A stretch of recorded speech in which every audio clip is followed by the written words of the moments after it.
Hello, everyone. I'd like to see you. Okay, just waiting for people to come along.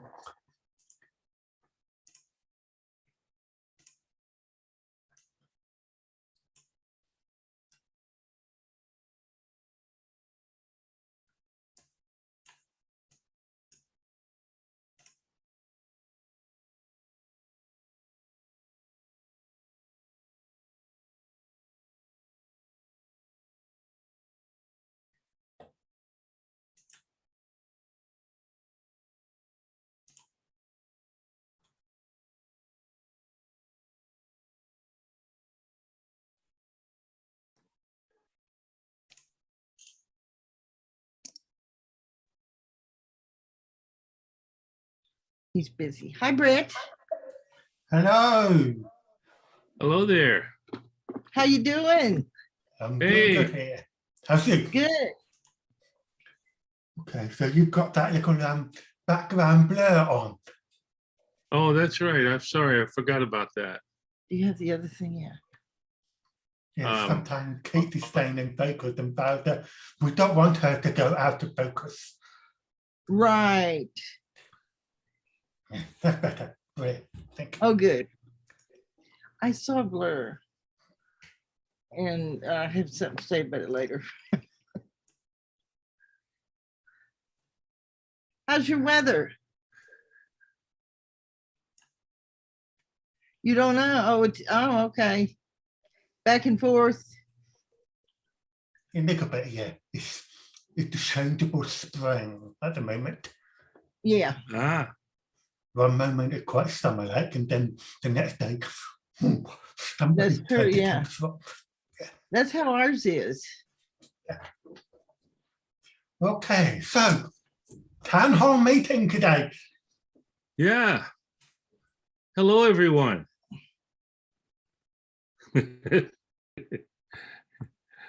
Nice to see everybody. I'm trying to get everybody. Oh, there. Oh, I got a whole new crew here now. Let's see. Ah, Oh, there we go. oh, yeah. Hi there. I have to stop and say hello. Khalifa, hello. Gavin, Hi, Raoul. Keith. Hello. Nice to see everybody. Good to see you Yeah. guys. Julie, Marie, Dennis, Deborah. Nice to see everyone. Well, it's springtime, isn't it? Hey, today is Mother's Day, so happy Mother's Day, everybody. And also, it happens to be our anniversary, 43 years. I thought you Wow, said beautiful. Well, I told Valda it was 44 yesterday, but then I added it up actually, and it's 43. Okay, that's okay. I got a little ahead of myself, I That's guess. okay. Yeah.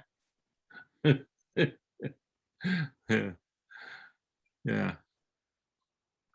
It's so nice to get together, isn't it? Absolutely.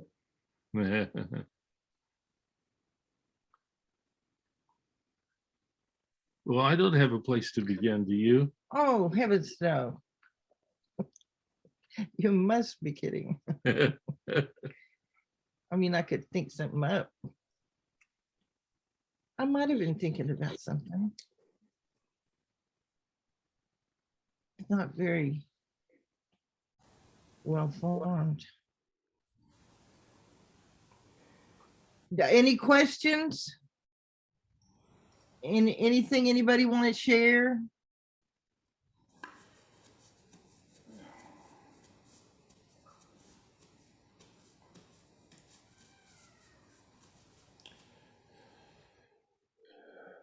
Yeah. Go for it. Go. Reliable Gil. Really? I'd like to be known that way, reliable, so. Well, Yeah. you Oh, gotten oh. it done. Oh, we're First of live. all, happy Mother's Day, Valda. Thank Good. you. Could I put that in the form of a question? I don't know. I don't know. Let me see. Are you having a happy Mother's Day? Yeah, there you go. There you go. Yeah. Yeah, sure. All right. Let's see. So something I've always been attracted to with about the principles and about your explanation of the paradigm is how much sense it makes. At least to me, it just is very sensible. It helps me to make sense of a lot of things and of the world and of life and also the elegant simplicity of it too. The more that I read and the more that I understand, I don't know, I guess the more grounded I get in it and the more it makes sense to me. But Yeah. a month and a half ago, actually, a week after our last meeting, town hall, as you might know, I don't know if you can see this. I live in Boulder, Colorado, and I live 2 blocks away from the supermarket where the shootings and the killings occurred. Yeah. And I've shopped in that market for 23 years now. Oh. And my son has grown up going to that market quite a lot and everything. And it was quite tragic for the whole community, the whole city of Boulder, but my neighborhood here especially. And we're still dealing with it, it's still something that is in a lot of our conversations, and certainly the principles have helped me, I guess, deal with it, understand it a little bit more. But I'm just wondering in my conversations, I mean, I try to be helpful to the people that I'm talking with, and a lot of them are still in extreme grief. Many of us, I knew 2 people that were killed, and many of us knew people, that worked in the market and that were in there at the time. I actually was 10 minutes before the shooting started, I was about to enter the store to do some shopping. And I realized in the moment that I didn't have my wallet with me. So I turned around and had to go back home to get my wallet. And by the time I got back there, the police were just swarming all over the place. So it was everybody tells me that somebody was looking out for me at that moment. And I guess that's true. But I just wonder, in my conversations with people, I mostly am just listening, which I guess is probably a good place to be with that. I'm very hesitant to discuss anything about the inside out, outside in, and yet I guess I'm wondering, if there is some way that I can, present that in a way that will help people out. I mean, again, as I say, I'm hesitant with that. And again, especially since with me being actually so involved and directly connected to it, I don't know if I'm in a clear enough place about it to really be, discussing this with them. So any thoughts that you might have about that? If I could actually even add one thing, Keith, I was listening to your presentation on resilience that you did a few years ago in London, I think.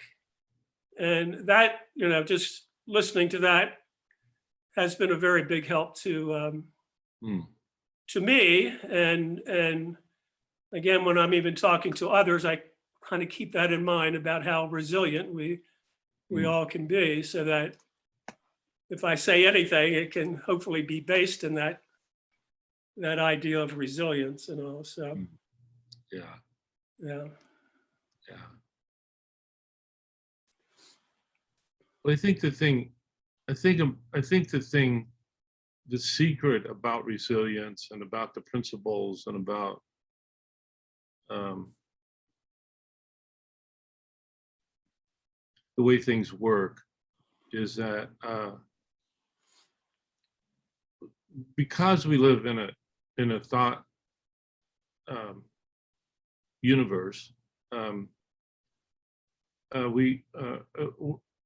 I realized at some point that the principles are the foundation of resilience. Resilience has always been here, been around, you know, as long as human beings have been around.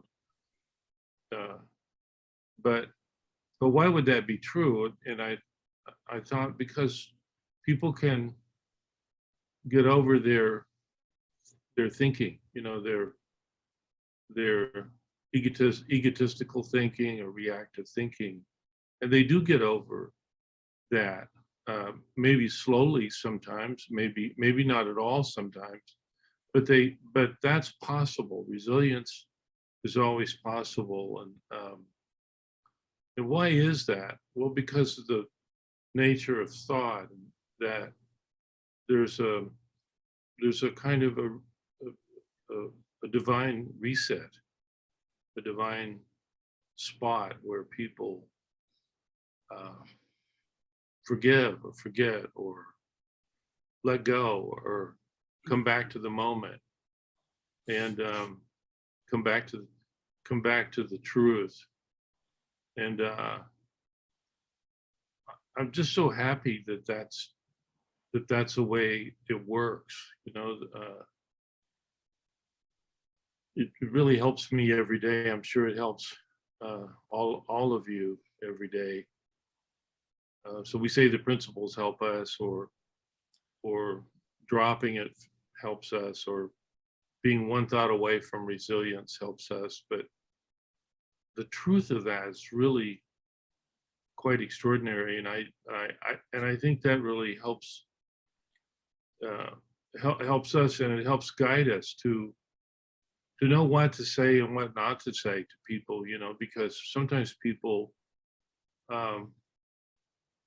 don't know that's the resilience is at hand, and they can linger in a lot of pain and suffering.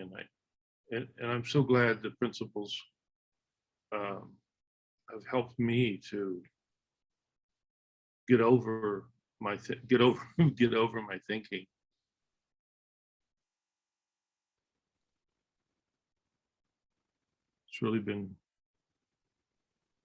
It's been a different life.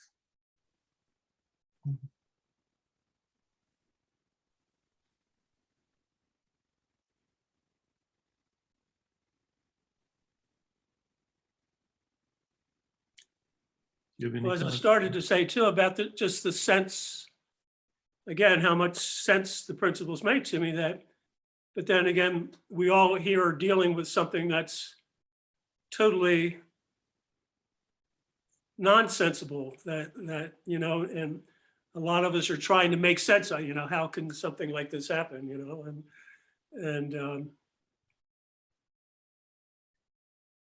I don't know, and again, it just, I guess it's a fruitless task to try to go along those lines and try to figure out how or why or anything like that. But Yeah. You know, I could say all the same things you said at the beginning of when you started to talk about the principles as a paradigm. And I wasn't even really searching.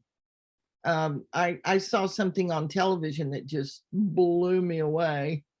And it was the thing about fractals, you know, Oh, that yeah. they recently discovered fractals. Mhm. And it didn't like they'd never been here before. They've always been here. But somebody noticed and a few people made sense of it. And then it helps the world. Plus it's beautiful. But I'm sitting there and I'm thinking, that's what happened to Sid. You know, he came upon something that he didn't know, that most people don't know, and it made sense to him, and it changed his life. And I thought, and I thought, and these are paradigms. These are things that have always been true and always will be true. And so it just hit me, all of it, you know. And then as I wrote about it, it all began to make much more sense to me. I had so many insights because I didn't know why we weren't supposed to use methods. What are the other things called? Techniques, yeah. Rituals. Yeah, Mhm. stuff like that. Sid would talk, he talked about it a lot. And I just thought, I wonder what that's about. That's all I could ever make of it, is I wonder what that's about. I don't get it. Now I can follow it and not do it. You know, I can go that far, but I don't know why I'm not doing it. And then it was like, oh, well, it would make all of this untrue if you did that other. Of course, you know. And it just made it so much easier to have some sense of why not to do them. And that it's already done. It doesn't need you to do any more to get it done. Just all sorts of thoughts come to you about stuff like that. All sorts of stuff come to you about all sorts of things that I'd never had insight about before. So for me, I truly respect paradigms. They're so helpful to us. It's just, oh, it's huge. The sense that we've made of this world, the universe, health, it just goes on and on and on. And people discover these things, and it's greatly helpful to us. And I think that's what happened to Sid. And I'm deeply appreciative to him to try to explain this to all these people who knew not what he was talking about. But he, you know, he worked until he died. He worked up till the very end. We were still getting phone calls, you know, about different things. And I thought I knew from talking to his wife how truly sick he was. He died of cancer. And I knew he was really sick, and I knew he was close to the end of his life. And he was still working, still having insights, still calling up, still writing. So, and I watched him work when he was healthy, and it's just like, gosh, you know, what kind of energy does it take to still come in here? And he would sometimes say, I'm just going to say what I've already said before. He knew, you know, what he's not going to tell you it's any different than that. And he would go and he would say it. And bless his heart for being so indefatigable. How do you say it? Indefatigable. Indefatigable. Yeah. Fatigable. Yeah. Yeah, that. Anybody. And it's funny how so many people that run into the principles, they want to find a way to help people with them. Yeah. I guess when you get helped that much yourself, it's a natural response to want to help other human beings. Because you know what a huge difference it made for you, and that you get out of a lot of the yucky stuff. And you learn no need to follow that thinking. I know where it goes. One of the things that he wrote once, or he said, this is what we've been learning to do, is dropping ego, in turn is dropping beliefs, in turn is dropping anger, in turn is dropping ignorance, in turn is dropping sickness, so on and so forth. It's the absolute supreme secret to all problems in the universe. And I think that, you know, I don't know what, it just happens to be on my desk here, but I mean, that's knowing how thought plays in that paradigm way is just, it is so profoundly simple that it's unthinkable. It's that simple. It's unbelievable. It's that simple, you know, it's that simple. You don't even have to believe it or think it for it to be true. That's just so profound.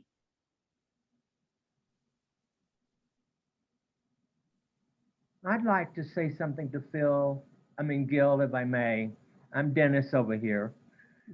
Hi, Dennis. A couple of things I heard, Gil, which I thought smacked of insight, was one, that the best thing you could do is listen.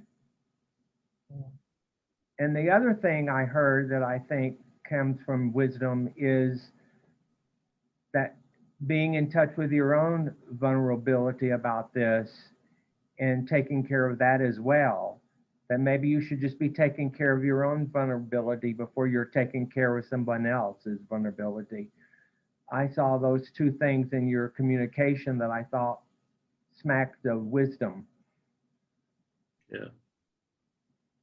Thank you for that. Yeah, and you're right. I mean, my first instinct is to try to help other people in this and all. And there were so many people, you know, that seemingly needed help or wanted help, and so, but you're right. Thank you for that, Dennis. You know, when I first learned this, I realized I'm going to have to get a new way to communicate with people. And I thought, well, how do you go about that? And so I just stayed open. And things came to me like, if people were just moaning and bitching about stuff, at some point I might say, you know, if I thought like that, I would get so depressed, you know, but I'd do it in a funny way. And I thought, I'm not going to let this just shut me up. I want to have something to say too. And I did learn to listen really well. And I learned to ask people, well, how are you doing now? Things like that would be moving things along, rather than just go over the same thing. And I learned a new way to be with people, which worked out really well. They could tell I cared. They could tell I was listening. And at times I would have something to say, but you have to be careful not to preach. Right. You know, and having come from Southern Methodist people, that's easy for me to fall into. So, but I didn't want to do that with this. It was just too precious. I think it's great that you've considered how am I going to be with this? You know, because most people are going to, it'll take them a little while. I think knowing what not to do, you know, that like, Yeah. there's so much clarity now we have about what not to think about or what not to do or what not to go, you know, not not to preach or not to worry or not to be afraid, not to commiserate, not to pity, not to feel burdened or guilty. There's so many things that I think that get ruled out that are so important, that before in my life I was so bare wires to. I just did it without, I was unconscious about thoughts, and their effect on me and others, and knowing now, having that line is really just keeps guiding me and helping me to insightfully move forward. And there's a great benefit to that, a great value to that, a great way that you really help the world. Mhm. There's a lot of help in all the things we're talking about. There's a lot of profound help, and sometimes it's delivered upon you.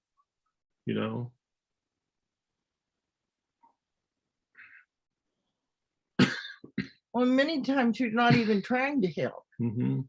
I learned a lot from Keith when he's just being himself and he's not trying to teach me, because I'd be in no mood for it. So there was one time I was definitely wrong about what I accused him of. And I was shaking my finger at him, and I was mad. And he was so nice to me. I couldn't get over it. He said, "Oh, Valda, you're upset." And I thought, "You bet I am." And he said, "Did I do something?" And I said, you bet you did." He said, "I'm sorry, but you're going to have to tell me what I did, because I have no idea." And that was a surprise to me too. And I said, "It was what you said when you walked through the living room." He said, "Did I say something?" I said, "Yes, you did." And I'm still just completely out of control. And then it was really more a noise, that he didn't really say any words, but I thought it was noises of him judging me. I was watching a love story during the middle of the day on TV. And he made a kind of harumph noise as he went through. And I thought, is that you judging me? And so I told him that, and he said, "I'm so sorry you're upset." And I thought, well, good for you, And then it started kind of dawning on me that he was being very nice to me, especially as out of control as I was. And so then I had a few more things to say, but here's what he said. He said, "Had I have done that," he said, "I would have," he says, "I'm not very sharp that way." And I thought, oh, that's true. It's just really, he's no good at that kind of thing. And I thought, I said, well, if I had have said it or harumphed it, I would have meant it. He said, "I know you would have." And so we got clear that we both had different things we got upset about, and I was faster to act on them than he was. And so then all I knew to do was leave the room. I'd said everything I had to say. And so I walked out in the hall, which is like 3 steps. And then I thought, who's the bitch? And I thought, I think that would be me. So I walked right back into the room and I said, "I'd like to apologize for my bad behavior." Because it was terrible, We could have talked about, did he have issues with what I was watching on the television? There were a lot of normal ways to have gone about it, but I didn't do that. And, but I learned, I thought, wow, he was nice. And then I thought to myself, I thought, you know what, I could be, if he can be that nice, I can be that nice. So I took it as a challenge. And I was good, and I've done it at times, be nicer than Keith. Wow, Anytime. Oh, That's- yeah. Yeah. that's pretty good. Yeah. I know. So you never don't really, like soap operas, do you? So, well, you know, he literally was not trying to teach me anything. Yeah. He was just responding to whatever came out of my mouth. And which none of it was any good. mhm. But it just, I don't know. I saw, you know, you see things. I think in mostly like people that you're close enough to, you can be pretty honest with them about, you know, what you know and what you have to say about things. But people who are, you know, you're not that close to them, I think you need to be a little careful. You know, how are you doing now? Things like that. Mhm. You know, I hope you get better. It's just, but it's true. I thought I have got to find something that's true. Things ring true that you truthfully feel, and you get it when it doesn't. When other people say things to you that aren't really their truth, you usually think, oh, why did they bother to say that? You know, or you just have a response to it that's not very good. And so, and I know I'm that way, and other people are too. You know, somebody walks away and everybody looks at each other like, I don't believe that. They didn't fool anybody or whatever. So there's something, we've got something in us that a lot of times, not always, but a lot of times will ring true or ring false. And we go on that stuff a lot. You learn who to trust more and who not to trust. You know, to actually be honest with you or try to impress you with some lie. I was watching Survivor and there was one guy that was real braggy, and they're around the campfire at night and he tells the most ridiculous, outlandish stories as if they were true in his life. And he did that. And all of the people are looking at each other like, this dude is, you know, this is crazy. Why does he think we're going to believe this stuff? All of them were rolling their eyes. He had no idea, you know, and he just did it and really lowered the quality of the campfire, I must say, with that, you know, just trying to impress people. Because a lot of times the things they would talk about would be things that were important to their heart, that they actually cared about. And I thought, he thinks he's fooling them. He's not.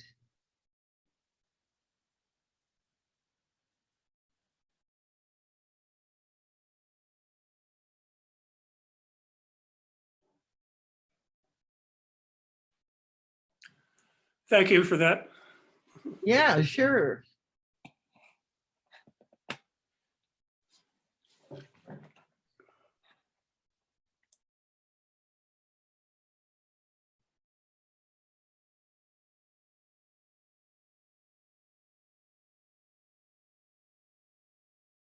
What are we going to talk about now? I know, it reminds me of, Are you still awake?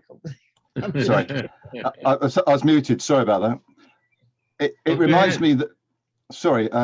What's been discussed and what Dennis was saying about being the space in which people are talking into, and Yeah. not quite knowing how to come to that sometimes reminds me of the sort of paradigm of the future being an unknown equation, because quite often we don't know how people are going to show up. We don't know what their reality is, what their take on a situation is. And if we're guessing before we get there, before we've heard and before they've been heard, and as often we find in the conversation, a lot of the value comes from talking because it's processed through that talking. As we're expressing it, we're almost integrating and processing what we're going before we actually realize that we have those thoughts, that we've had those ideas, that we have that interpretation. So being that space, as Dennis was saying, I think is hugely beneficial and is the greatest gift you can give those sort of people. Just showing up, being genuine, as you said. Yeah, that's just a thought that occurred to me, because you don't know how people are going to show up, and to try and predict how they're going to show up, to try and predict how a conversation is going to flow, is just overthinking it. That's my thought. Yeah. Yeah, beautiful. It's so nice to be in a conversation and honestly be curious about it. You know, wonder what the person's going to say, rather than think you already know and that they're saying the wrong thing because they're not saying what you thought they should say. And I love being honest. That's a reward all its own. If you can do it, what's that word? I can't ever remember. Nicely, you know, kind of. Yeah, compassionately, or Well, there's another one that they use just for everyday stuff. Empathy. Well, that's really too nice too. I don't make you too nice. I get a little harsh sometimes. I get in a hurry and I'll get a little harsh. And so I don't have much, what is it I don't have much of? patience.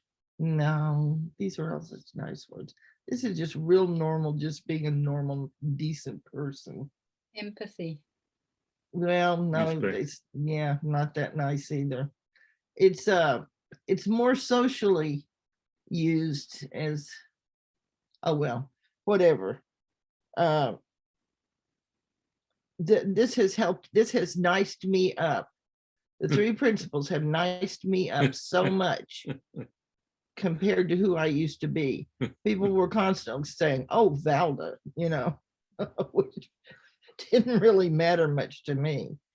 And now I can just be all those words you guys said, and just having some tact.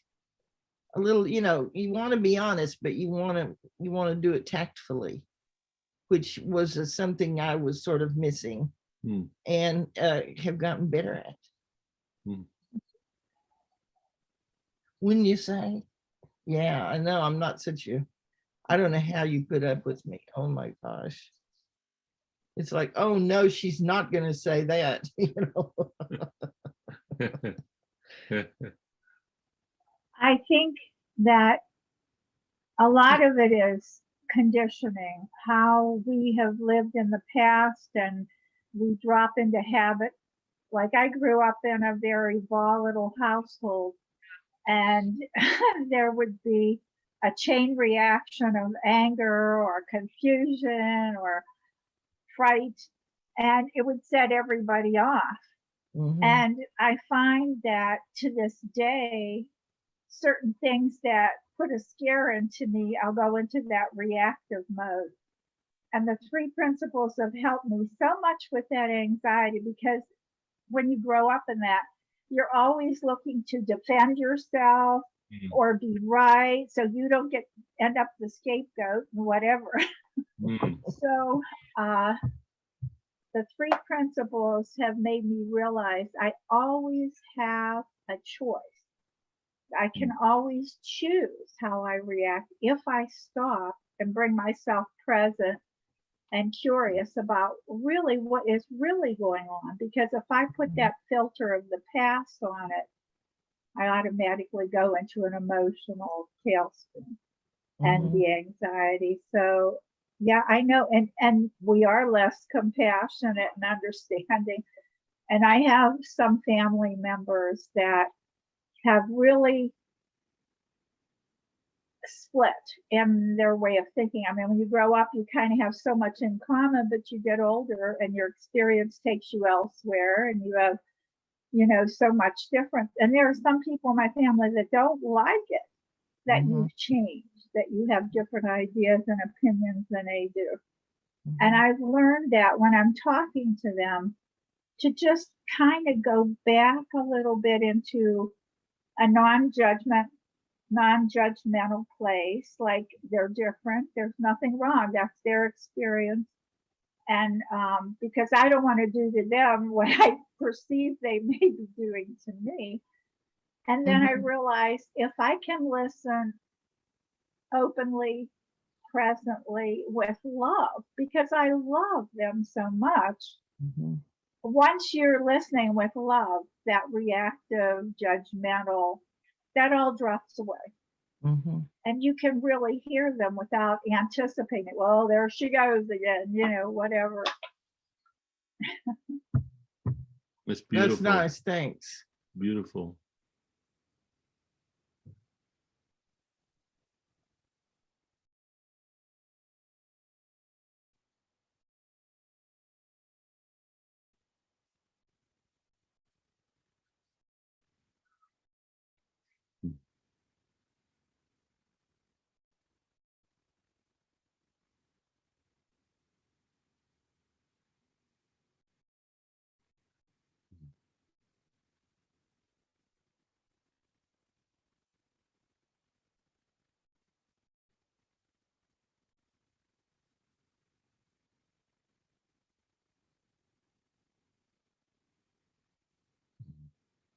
My mom came over one day. Keith and I were working outside.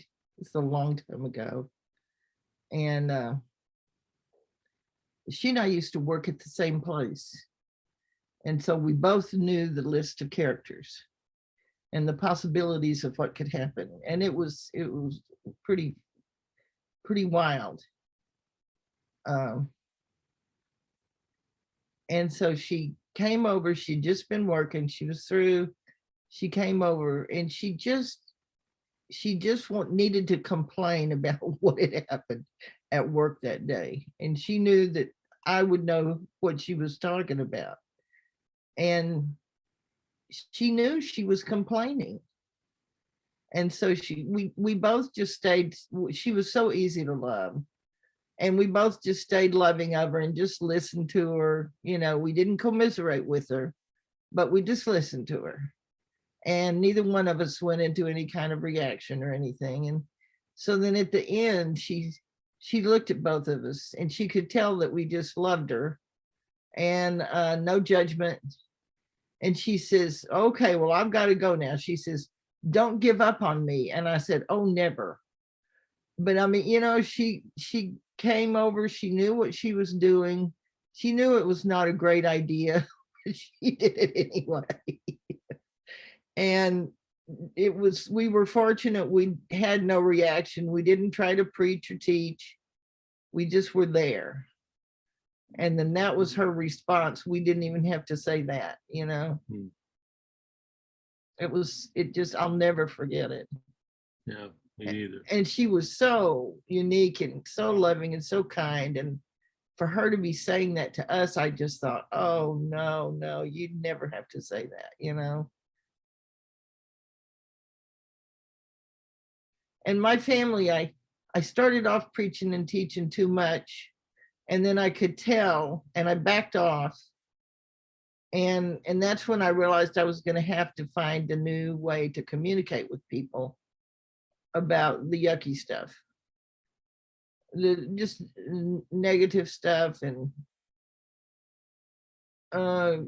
stuff that most people would commiserate with them about it. And then I was able to change and be lighter hearted about all of it, which was a good stance to take, because I was actually quite a bit funnier too, because I was lighter hearted. And they all learned a lot, and it really changed the family a tremendous amount. But I wasn't trying to do that. I was just trying to be the most honest me I could figure out to be, the most genuine me I could figure out to be, once I had learned something that had given me different perspective. It's an odd thing that I didn't know was ever going to happen to me.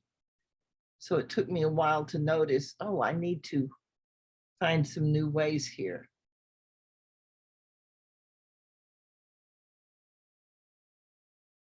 It's really unfathomable to us how that would help the world.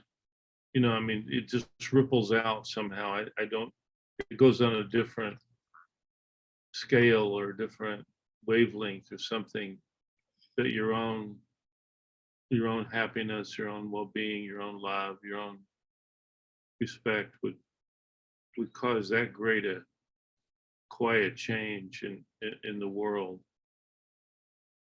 But it does.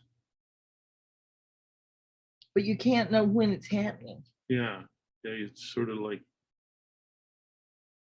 I said something to someone who was writing a book one time, and then they put it in the book. They gave me credit for it. And then it got put on the cover. And there was a woman in, where was the earthquake? oh yeah, in Tibet. Or In- in, No, yeah, not Tibet, well, Nepal. Nepal. Oh, Yeah. And she read it on a book rack or someplace in a bookstore. In Singapore. She was in Singapore. Yeah. And And she read that quote of Valdez on that book cover. and she liked it, but it didn't really rock her world enough that she changed. And then was it about 2 years later? Yeah, maybe. Yeah, I think about 2 years later, they had an enormous earthquake. earthquake in Nepal. And she remembered that. And then she went about getting that book. And then she called some of our people we were working with. And she said, I need your help. And she said, can somebody come over here and teach the 3 principles for me? She said, so I'll set up all the meetings. And she said, all you have to do is come. And this was some young people that we were working with. That was fine with them. They traveled all over everywhere anyway. And they went. And it was just remarkable. They had video, they shot video while they were there. So we could see what the people would ask and, you know, just how it was going. And they just kept it simple, which was good. And these people were like, they were just learning. You could just see them, you could see them learning. And then what was the one that the thing that they liked so much? Um, Do you remember it? it was one of the Implications. implications.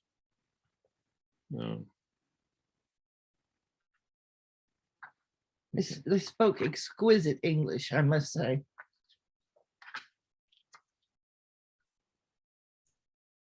Was it there was only one place to be? Yeah, Yeah, that's the one that here they, I mean, it was a really huge disaster. And on the videos, the side, they had to make their bricks out of mud and stuff. They made their own bricks and they was sun dried. And as it broke down because of the earthquake, it was mostly pieces about like that, which is not very, you know, it's just the whole ground is just covered with it. And I thought, oh my gosh, it's just down to, you know, pieces you could hold in your hand.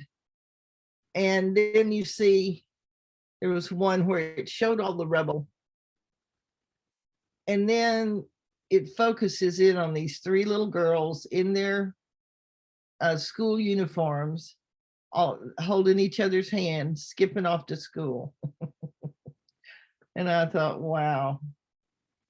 But they did really well with the people, and the people, when as they would go through the implications, there's no other place to be. They would say, read that one again, or tell us more about that one.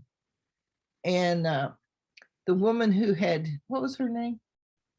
Somebody's gonna know. I don't know who. Hema. Mahima. Yeah. Did I say it right? Yeah. Yeah. She was, she could have left. She had enough money. She thought, this is a disaster area. You know, I mean, you look outside and it's just the disaster. And she thought, I could just leave. She had other family elsewhere. She had places that she could easily go, that she would love to go. But she said, I didn't want to. She says, I felt like if I stayed, I might be able to help. So she decided to stay. And they had what do they call them? Aftershocks Mhm. that were huge. And she realized that she was kind of living in terms of those, and she knew she didn't have to. And she thought, I could just know that these are aftershocks, go to a shelter if I need to, but I don't have to go through all the trauma again.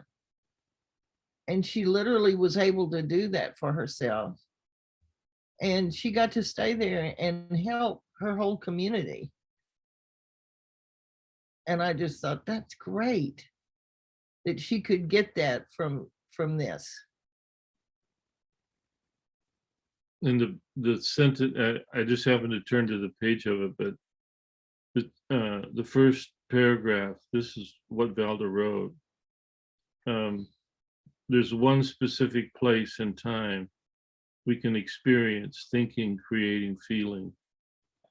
It is not in the past or the future. This only exists in the present moment. There is truth and insight in this present moment. Once we experience the value of this insight, we will find ourselves in the present moment more often. It is if we finally have a practical reason to be there.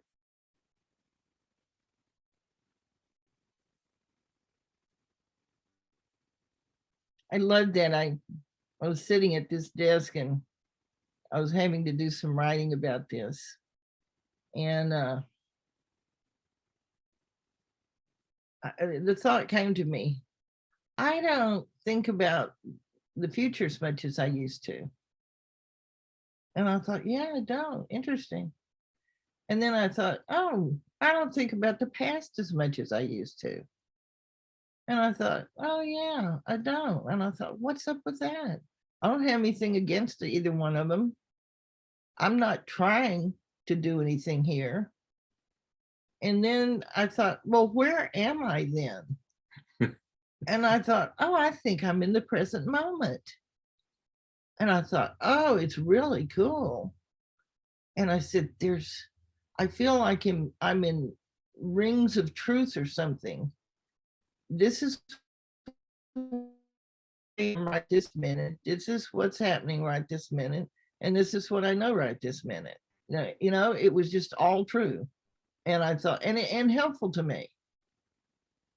And I thought, this is no made up stuff that I'm thinking about the past or the future. This is just true about what's going on. And I just thought, wow, this is a very powerful place. And I'm finding myself here more often, and I'm completely surprised by that. I like it. I like the truth of it.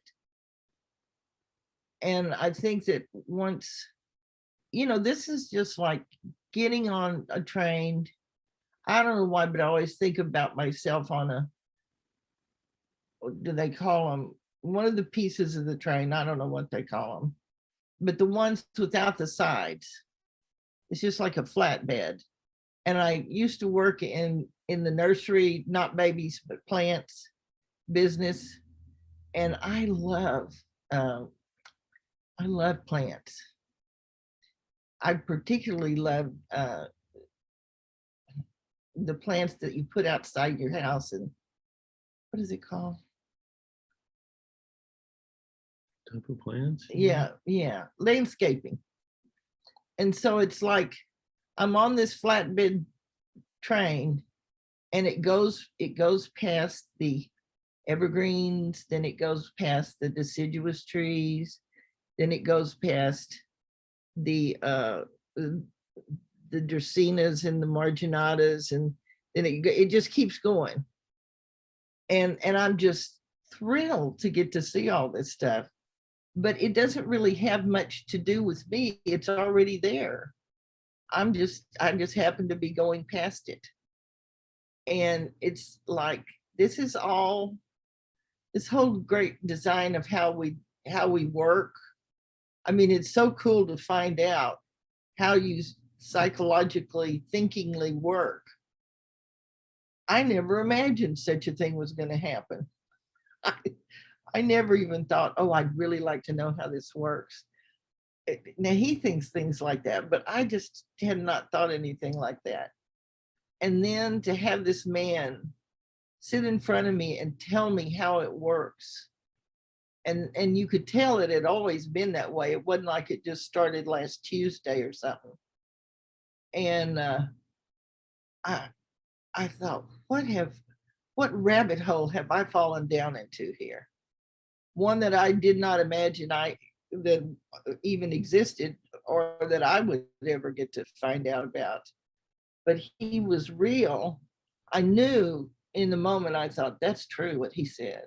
And then he'd keep talking, and I think, that's true too. And then he'd keep on, and I think, oh my gosh, that's true too. And then at about 7 true things, I thought, who is he? What is going on here? I didn't really have my history down for what was happening. I hadn't listened very well to what he was talking about. I would just nod my head, play like I was interested. And I went, we lived in California at the time, and Sid lived in right off the coast of Vancouver on Salt Spring Island. Is that the way to say it? Okay. And we heard about him down in California. Every now and then somebody would say, there's something happening up on Salt Spring Island.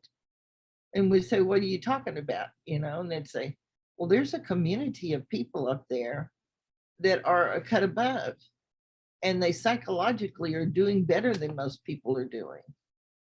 And they said, there's a guy who's teaching them, and that's about as much as we know about it. So we started putting our feelers out for it, and we heard he was going to do a sort of a seminar or something, a talk it was called. And so we thought, well, hey, we'll just go. And we were a little late getting there, and I ended up being almost knee to knee with the man. There were 2 seats left on the front row. My husband took my hand, he's got a big hand, and started sort of pulling. I was going to stand up in the back, but he started pulling me toward the front. And at some point I thought, well, I could try to shake him off to start this, but I thought, oh, that's going to be a bad look. And the room was so nice and quiet, and people were just really settled down. And I thought, this is one of those times I need to behave myself. And so I went up to the front row and sat down. And then when he came out to sit down, he was right across from me. So it was, but some of that stuff I'd wondered about since I was a child. How come I'm okay with this time, when the last time it happened, I cried and cried and cried. And I thought I would think, what's up?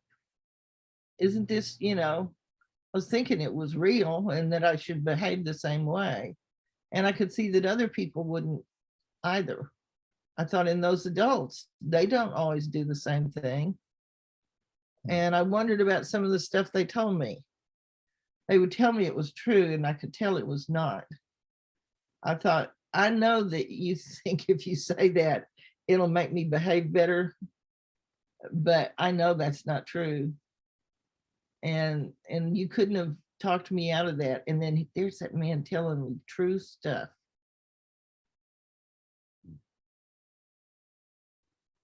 And I didn't have anything he needed.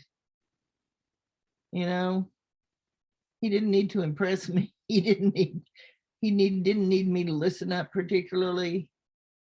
I was just kind of a nobody sitting there. And but by golly, he just poured himself out right in front of us. And I thought, I'm gonna keep my eye on this guy. Whatever he's got, it's got truth in there. And I thought, if I had have heard 7 pieces of truth that he said, if I'd have read them in a book, I would have told everybody about the book. I would have bought a bunch of books and given them away. So read this, it's got some truth in it, you know? And then there he was, he had no method, none of that. And then it was, how am I going to tell people about this? I don't know. I just took it off. You know, he said, don't think about it. I thought, okay, I'll do my best on that. You're telling me, don't think about it. I can give that a try. I only did so good at it, you know, because I would find myself thinking about it. And then I would think, he said, don't think about it. And then you'd be walking down the street and not really thinking about it, to tell you the truth, and some insight would just almost knock you over. And you'd think, that's why he tells us not to think about it. It's going to come to us. And so I started learning how to learn from insight and to trust it, and how powerful it was, and how it wasn't homeworky. I really liked that part. I thought, oh, this stuff comes to you naturally. I like that.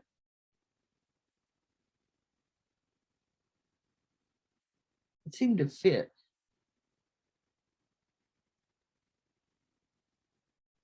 Gil, I'm glad you still learn. You know, that's great. You still have insights. We do. Well, certainly I have curiosity, a lot of curiosity It's great. about everything. That's Even good. Even at my elderly age, I still, Yeah, you're so old. No, that's great. You know, we're both, are we 72? Yeah. We're both 72. And I find that I get more curious as time goes on, and that I learn more as time goes on. And I thought this was going to go the other way. You know, a lot of people get dull, and they don't learn very easily anymore. But boy, this is like a different ball game. I'm thrilled, and I've kind of got the time for it, you know. Oh, I'm not trying to raise babies, or not that there's anything wrong with that, you know. But I don't have my hands full with other things. And I like this. I've actually really enjoyed COVID, not the illness, but the staying home, not doing a lot of stuff, just the quietness of it. I love that I haven't been rushed to do anything. Has been great. And Keith and I've just spent a lot of time together, which is, we've had so much fun. We think our job is to entertain one another, you know. So it's turned up the dial on that.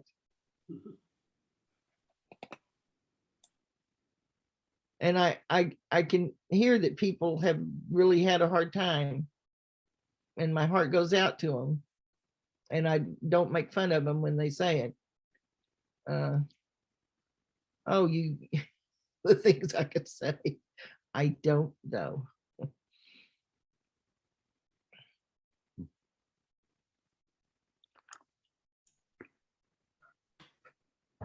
One of the aspects of learning about the principles for me is the learning aspect. I mean, I thought I knew a lot about life, and when I started learning about the principles, I thought I learned a lot about the principles. And then when I had my first insight, genuine insight, right, it kind of took me to the beginning of the 3 principles rather than the end of the 3 principles, which is what I thought was going to happen. Right?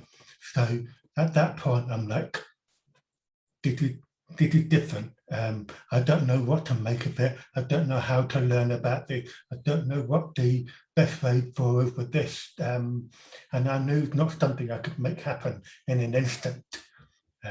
So I had enough patience, I think, to just hang around with what I have seen, see what it means for me, and how that changes the relationship I have with life, with people, circumstances, that kind of thing. And even today, I'm still learning how to communicate in a connected way, not principle-based way, you could call it that way, but something that resonates for others as well. And it's really nice not to preach, the temptation, but knowing that when an instant happens, it takes me to the beginning, and at that point, oh, now I'm going to learn something I didn't know that I needed to learn.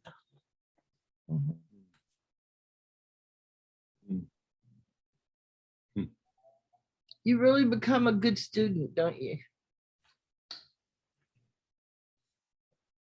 If I were to go back to school, I could learn so much more than what I did. Because I was fairly well preoccupied. What how preoccupied I was. Say again. Say that again, Brett.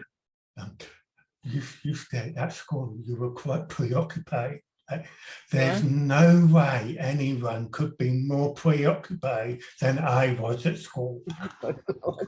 Then you get #1 spot and I'll take #2.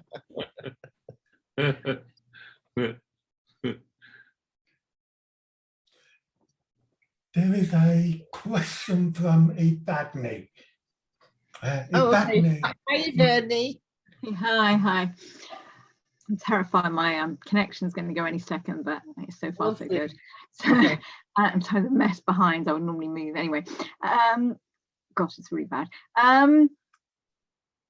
So I don't know. I've never heard you really speak about this. I've heard other people speak about that one of the things that we see, that I've seen anyway, that I think other people said is that everybody's doing their best.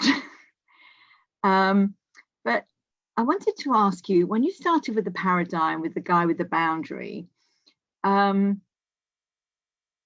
like, were you able to relate to see that in him? And I suppose I'm asking that because, like, how do you deal in situations where the best is really poor? It's not a great show. When you're dealing with somebody who's, not doing a great show. I think you're talking about the story I have about the fellow that was disrespectful, selfish, and a couple of other things I didn't like. And the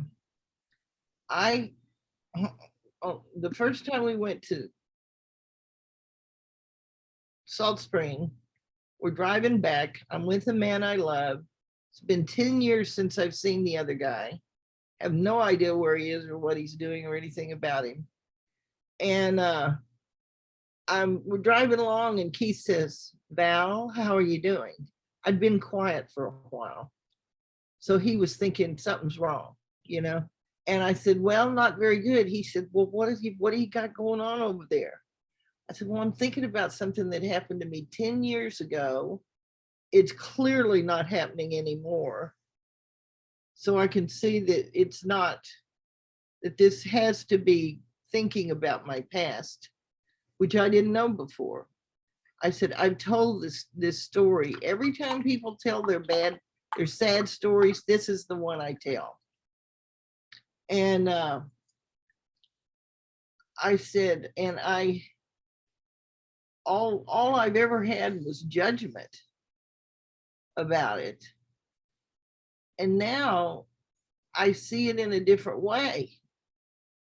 I said, I'm shocked, you know? And I said, and I'm shocked that I don't do better thinking than this. I said, oh, that's what I'm mostly horrified by. That this is what I've got on my mind. Something that happened to me 10 years ago. I am eons away from who I used to be. I have a wonderful partner. I have a wonderful life. And I'm thinking about this.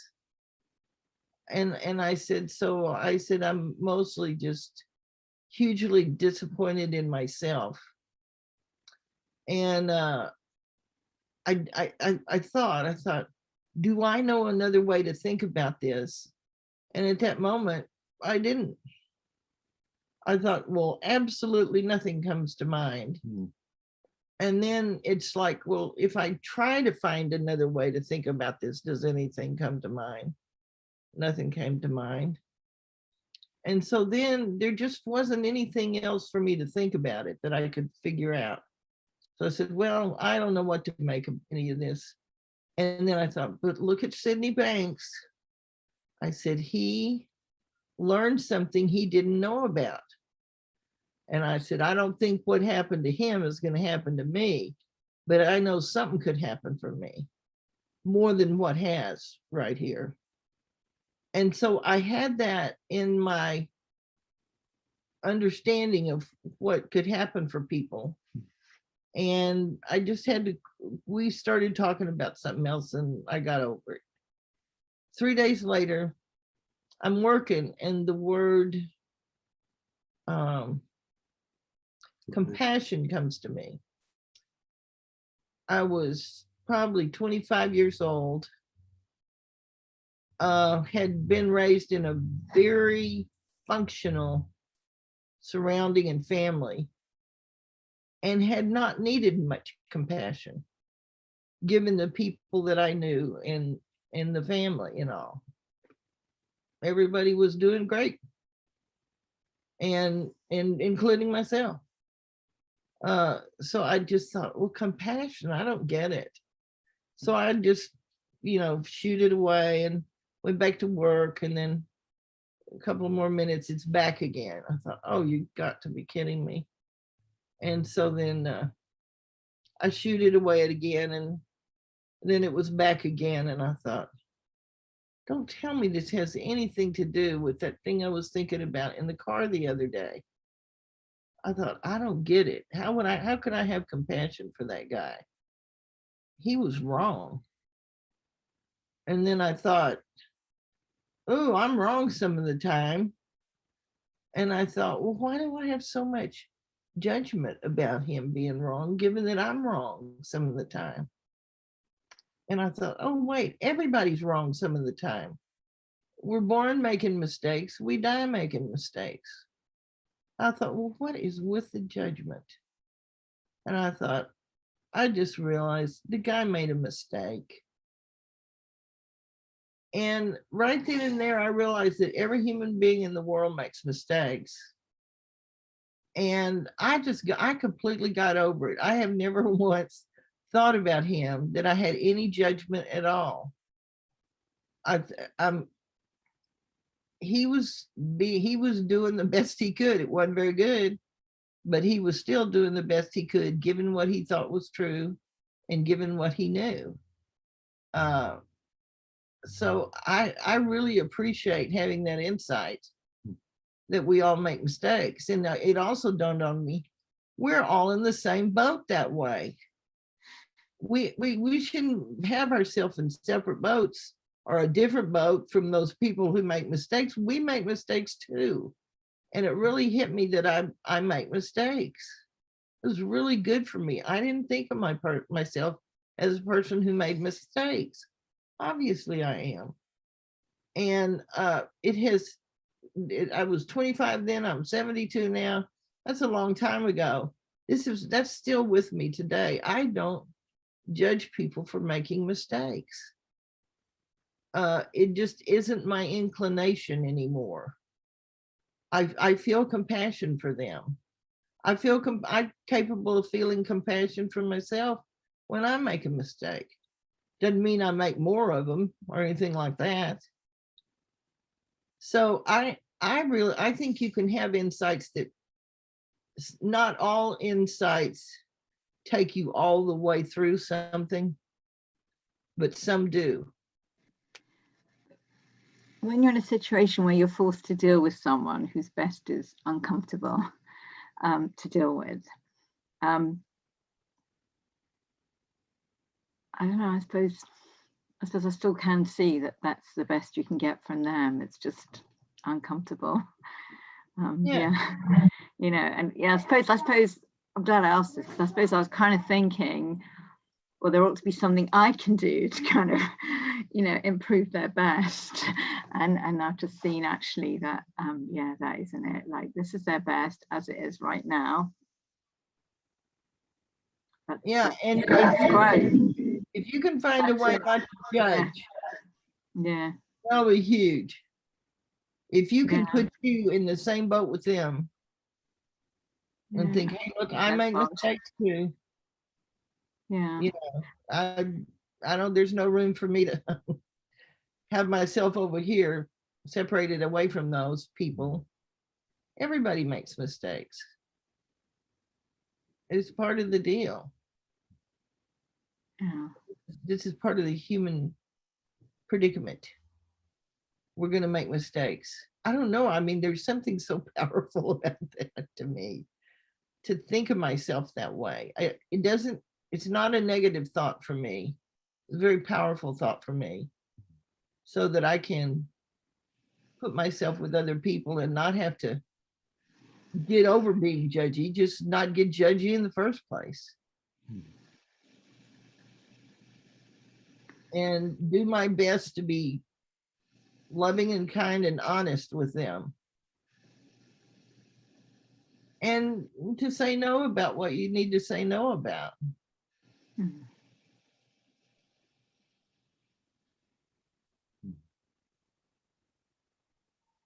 And I don't know if they'll ever change. I bet I could call this guy up and he'd probably be talking about what he was talking about when he was 25.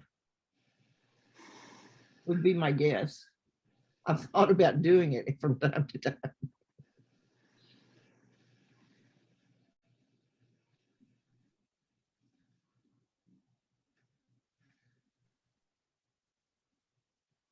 It's great when you lose an inclination to do something that isn't principle based, like judging people. And you just find yourself to be such a different person. You don't have to get over that, you know, that first knee jerk. Well, what's the matter with them? What are they thinking? Why would they do that? I could go on for hours with these questions. I know them well. So you look at yourself, learn about you. That's what the principles are great for, is learning about you and not trying to apply them to other people. I mean, boy, what a difference. Sid taught us that and taught us that and taught us that. Nice to see you. Barbara. What? Barbara has something to say. Okay, who? Yeah, Mm. I have something I wanted to share. Hi, Chrissy's here. Hi, Chrissy, it's here back there. Yeah. And I think it sort of ties into the variety of things we've been talking about, starting with, Gil, and how do you share, what do you share? And then, relation, how do you change? How do the principles, kind of show up in a way? So I wanted to share a story that I think speaks to that. Many years ago now, well, my brother's wife and I were not able to be friendly with each other, to say the least. I didn't trust her. She didn't trust me. I had a lot of judgment about her. I thought she was mean to my brother. I mean, and I would talk about this ad infinitum. And I know that she had, because she told me she had, her complaints about me were different, but than my complaints about her, but we each had a good share. And my brother was diagnosed with a serious cancer, and he came to me and to his wife, and he said, I don't know what's going to happen with me, but what I want, no matter what, is for you guys to get yourselves together with each other. And so we decided, actually, there were 4 of us, my brother and his wife and their daughter, who was, I don't know, only 5 or 6 at the time, and myself. We went up to La Conner, the 4 of us, and we called Keith and said, our family needs help. Well, almost immediately, it was really clear that it was my sister-in-law and I that needed help. And but what I wanted to share is that we both went, even by that. We lost your sound. We can't hear you. Yeah. I knew something about the principles at that point. I don't know that my sister-in-law did, maybe a little bit, because my brother did. Anyway, we both went up thinking we were going to have to plow through all the problems, all the things she had done that were wrong, and all the, from my point of view, and all the things I had done that were wrong from her point of view, and somehow work that out. Well, none of those things ever came up at all. But the 2 things that, one thing that happened is that I don't know what happened. I mean, I have no idea. We spent, we were up for 4 days, and she and I spent, we're with Keith twice a day for 4 days. And we've been fine, absolutely fine ever since. And the funny thing is, I have no idea what was said. So it's not, it was, Keith was just talking truth. That was it. I mean, that's the best I could, that's the best that I could, best way I could describe how we spent all those hours. There were quite a few, and there was a huge change in our relationships and in our relationship, and that's maintained completely since that time. And that was, I don't know, what, 20 years ago, 18 years ago, something like that. So, she didn't know anything about the principles at all. I had been involved for a few years. I knew a little bit, but not not a lot. So it's, I don't know. I think that that's whenever you're inspired, or we're inspired, it may not sound like anything that's the principles, but when truth comes through, it just kind of wipes out all the silly BS stuff that we get so wrapped up in, or I can speak for myself, I certainly do. So I think it's more, I know Sid would always say, don't listen to my words, listen for a feeling. I couldn't say that that's what I wouldn't say that that was what I was, quote, doing.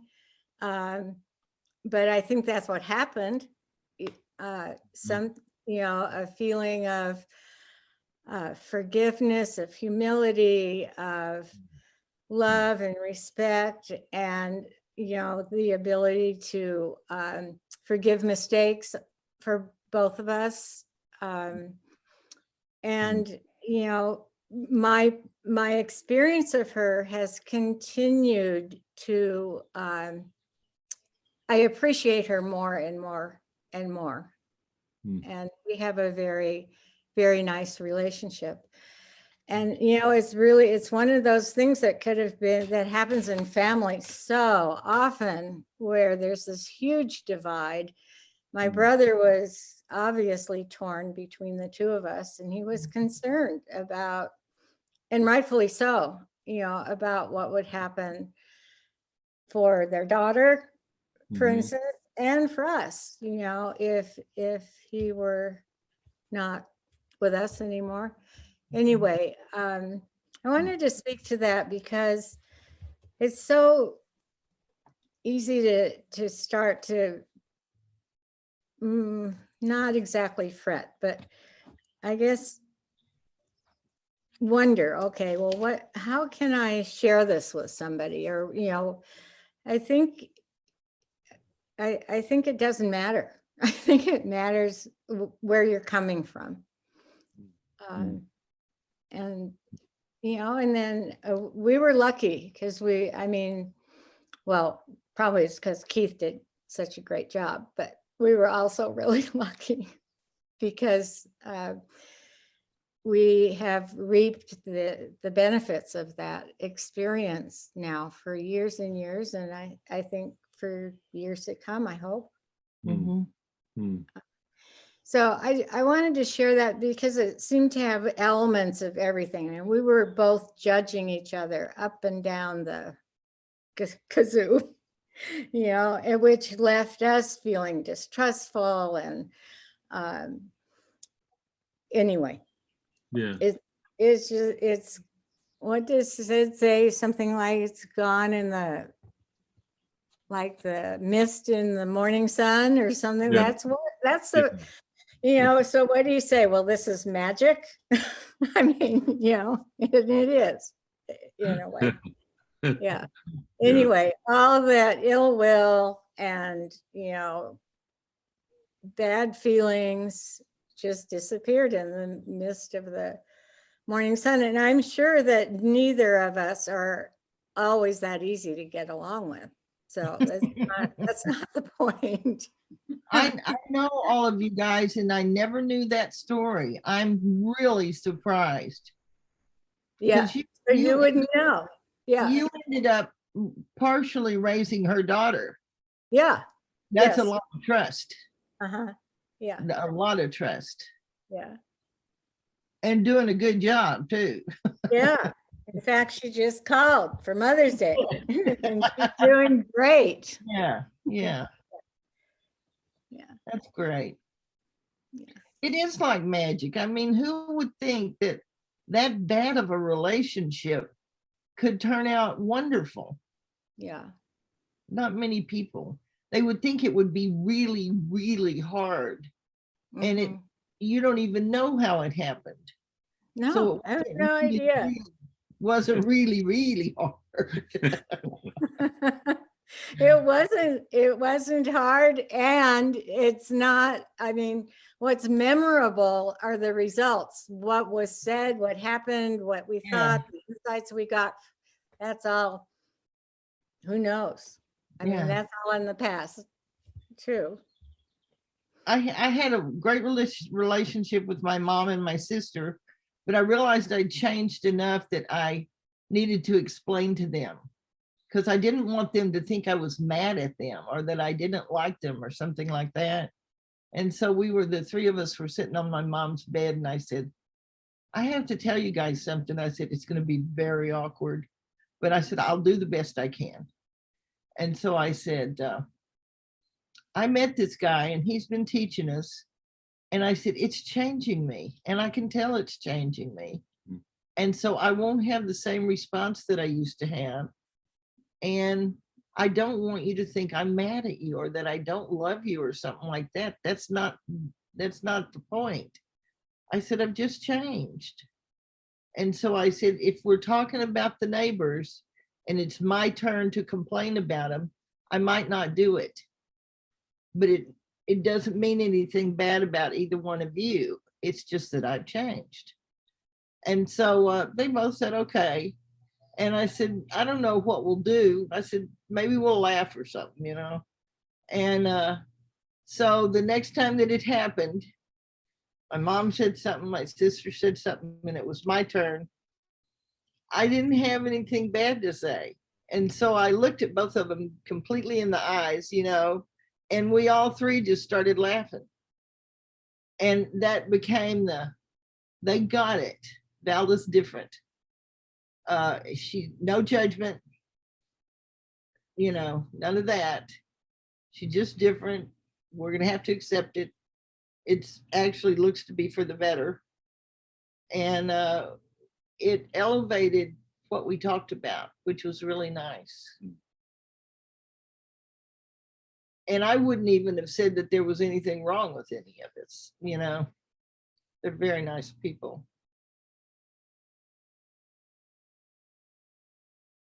But I wasn't even trying to teach them. I just didn't want them to misunderstand me. So it was worth saying something.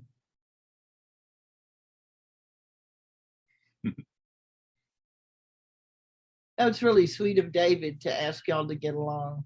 Yeah. He's got that sweetness about him.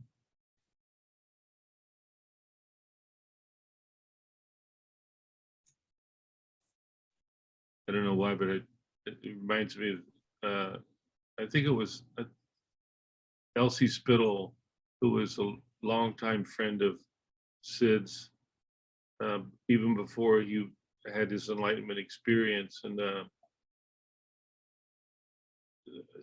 she got into some real trouble in her marriage after this enlightenment. And so Sid took Ken away. Ken was her husband. He was a very quiet man, just wonderful person.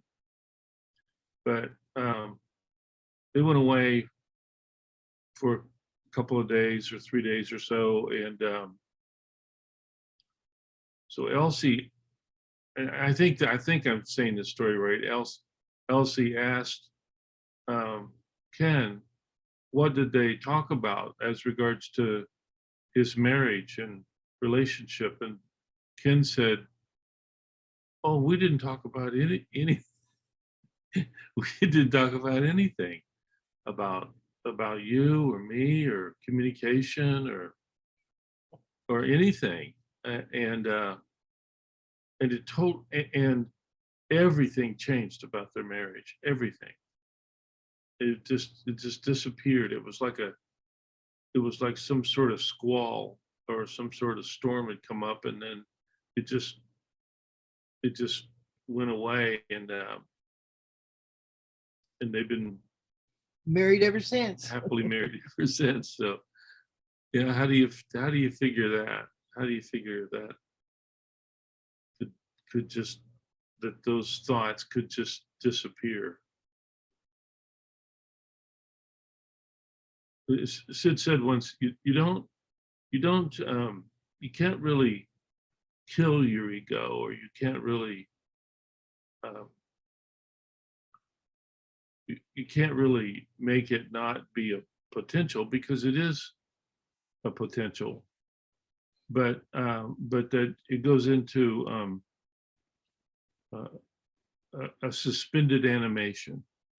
you know, when something goes into suspended, yeah, I think about those time capsules where they travel through space and they go into this capsule and then they don't age or whatever, you know, and they're in there for a really long period of time, but nothing really happens to them.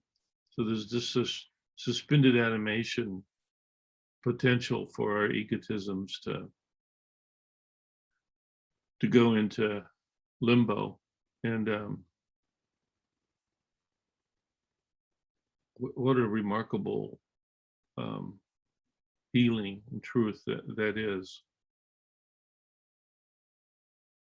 That we have time capsules. Yeah, we have this I'm truth just time kidding you. truth time capsule or some sort of present momentness or whatever it is we've been talking about today. The power of that to change us all. It's like torpor for hummingbirds. Yeah. They go into that stage of torpor and they don't wear their parts out, kind of. Yeah. I think we need to go. Well, it's been great. It's been great sharing this space with you all so much. Thank you all. Thanks, Thank Good- you. buddy. Yeah. Wonderful town hall. Thank you so much. Yeah. Thank Very you. much. Yeah. You're welcome. You're so welcome. Thank you all. Thank you for coming. Thank you. Good night. Okay. Okay. Bye-bye. Bye, everyone. All right. Okay. Bye-bye. Bye-bye, everybody. Bye.